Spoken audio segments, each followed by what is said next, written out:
Welcome to the marvelous land of Oz. I'm Mardell, reading The Emerald City of Oz by L. Frank Baum.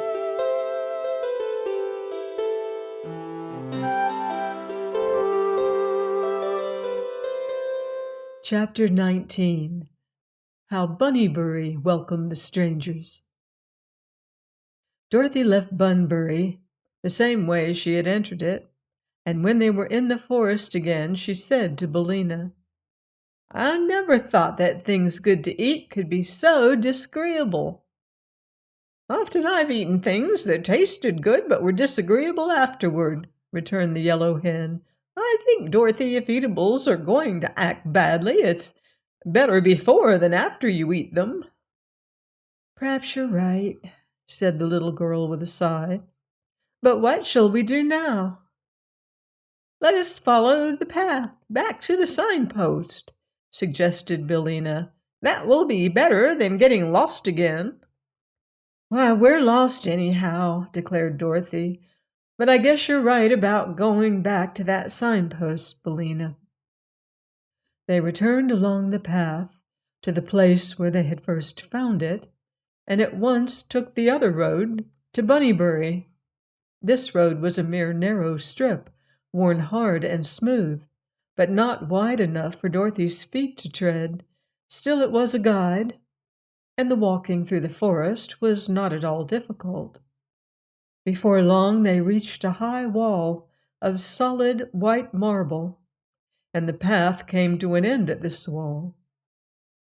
At first Dorothy thought that there was no opening at all in the marble, but on looking closely, she discovered a small, square door about on a level with her head, and underneath this closed door was a bell push. Near the bell push a sign was painted in neat letters upon the marble, and this sign read, "No admittance, except on business." This did not discourage Dorothy, however, and she rang the bell. Presently soon a bolt was cautiously withdrawn, and the marble door swung slowly open.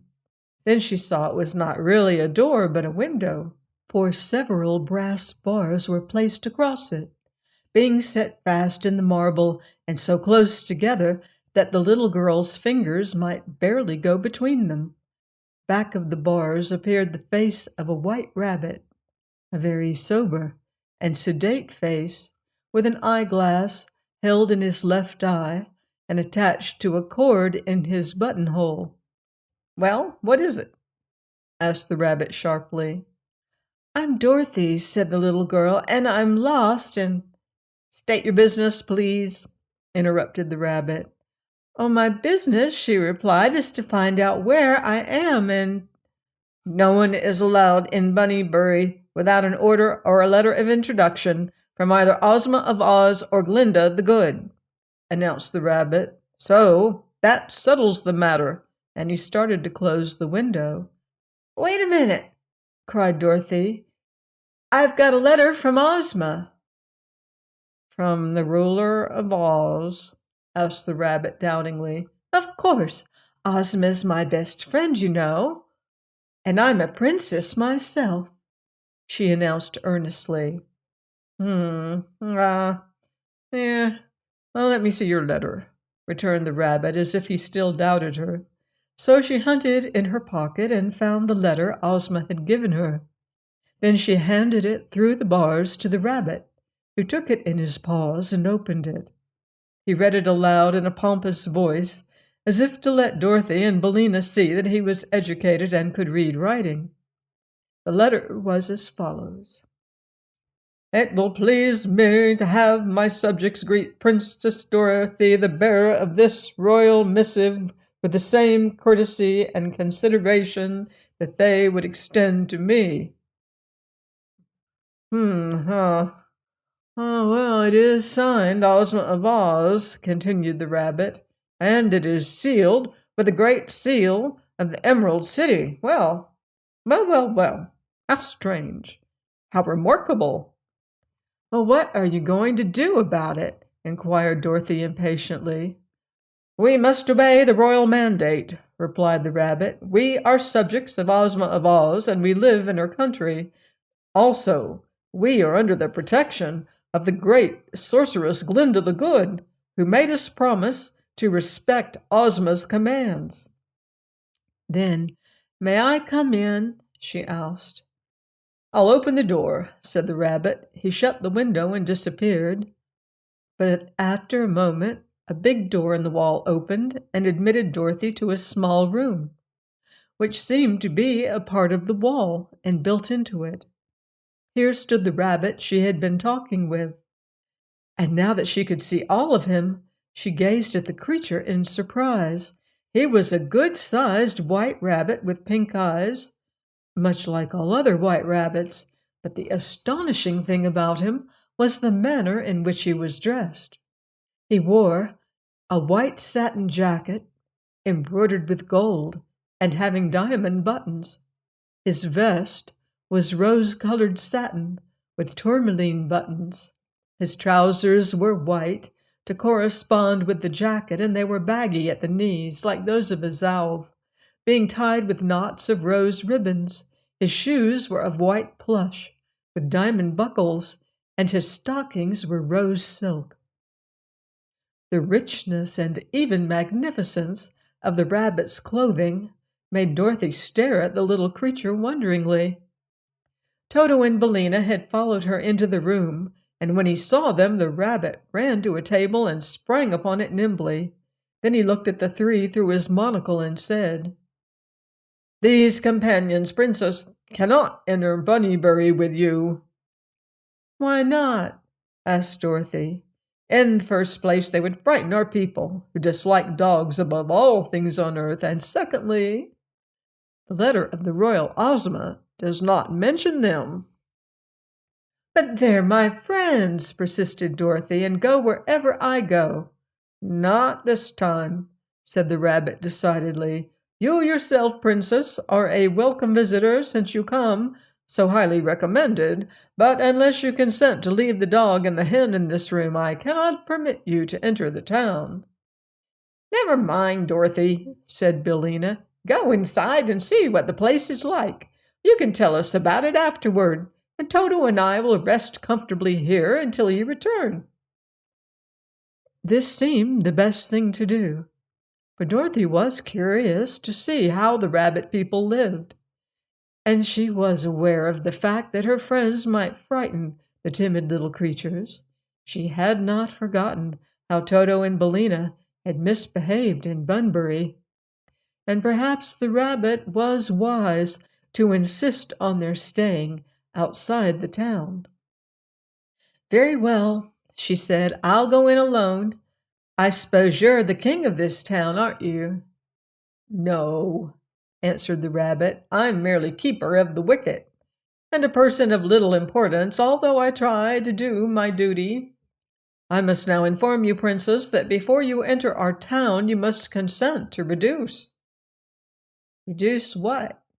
asked Dorothy. "Your size. You must become the size of the rabbits, although you may retain your own form." "Wouldn't my clothes be too big for me?" she inquired. "No, they will reduce when your body does." "Can you make me smaller?" asked the girl. "Easily," returned the rabbit. "And will you make me big again when I'm ready to go away?" "I will," said he. "Well, all right then, I'm willing," she announced. The rabbit jumped from the table and ran, or rather hopped, to the further wall, where he opened a door so tiny that even Toto could scarcely have crawled through it. "Follow me," he said. Now, almost any other little girl would have declared that she could not get through so small a door. But Dorothy had already encountered so many fairy adventures that she believed nothing was impossible in the land of Oz. So she quietly walked toward the door, and at every step she grew smaller and smaller, until by the time the opening was reached, she could pass through it with ease. Indeed, as she stood beside the rabbit, who sat upon his hind legs and used his paws as hands, her head was just about as high as his own. Then the keeper of the wicket passed through, and she followed, after which the door swung shut and locked itself with a sharp click. Dorothy now found herself in a city so strange and beautiful that she gave a gasp of surprise. The high marble wall extended all around the place and shut out all the rest of the world. And here were marble houses of curious forms, most of them resembling overturned kettles, but with delicate, slender spires and minarets running far up into the sky.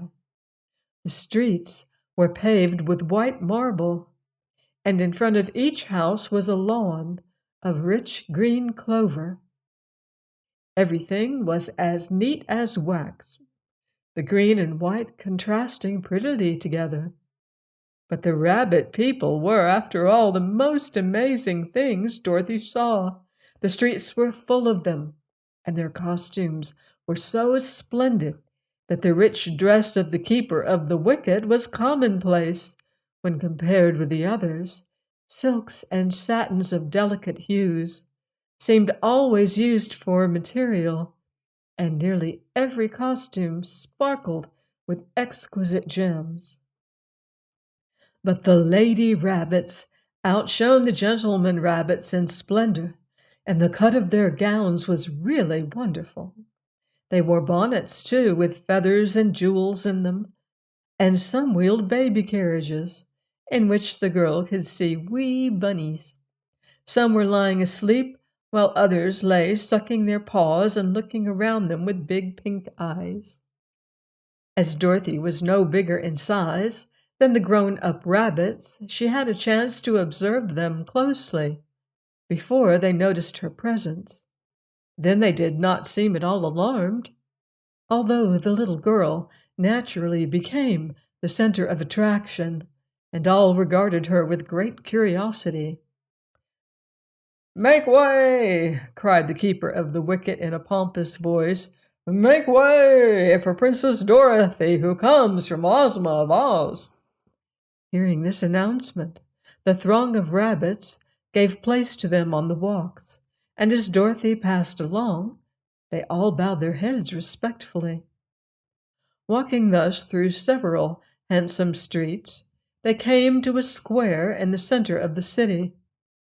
In this square were some pretty trees, and a statue in bronze of Glinda the Good, while beyond it were the portals of the royal palace, an extensive and imposing building of white marble, covered with a filigree of frosted gold. Please join me next time for more magical adventure here on the marvelous Land of Oz. Goodbye for now. See you in Oz.